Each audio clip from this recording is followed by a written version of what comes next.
Breaking news చూస్తున్నాం. Delhi liquor వ్యవహారంలో కల్వకుంట్ల కవితకు భారీ ఊరట లభించింది. ఛార్జ్ షీట్ లో అన్ని అభియోగాలు ఉన్నాయి అంటూ ఇది సరైంది కాదు అంటూ కూడా కోర్టు తేల్చి చెప్పింది. ఇక దీని మీద ఆగ్రహం కూడా వ్యక్తం చేసింది ధర్మాసనం.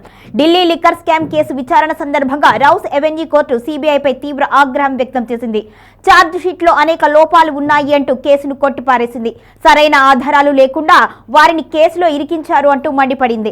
ముఖ్యంగా కవితకు సంబంధించి కవితతో సహా 23 మందికి కోర్టు క్లీన్ షీట్ ఇచ్చింది. అయితే లిక్కర్ స్కామ్ కు సంబంధించి ఈడీ కేసు ఇప్పటికీ నడుస్తూనే ఉంది. మొత్తానికైతే దేశవ్యాప్తంగా సంచలనం సృష్టించిన ఢిల్లీ లిక్కర్ వ్యవహారంలో కవితకైతే భారీ ఊరట లభించింది. మొత్తానికి కేసునైతే ధర్మాసనం కొట్టేసింది. రౌస్ ఎవెన్యూ కోర్టులో దీనికి సంబంధించి కూడా చర్చలు జరుగుతూ ఉన్నాయి. వాదనలు వినిపించిన తర్వాత అసలు ఛార్జ్ షీట్ లోనే సరైన సమాచారం లేదు అంటూ కోర్టు తేల్చి చెప్పింది. ఇక సిబిఐపై కూడా ఆగ్రహం వ్యక్తం చేసినట్టుగా తెలుస్తుంది.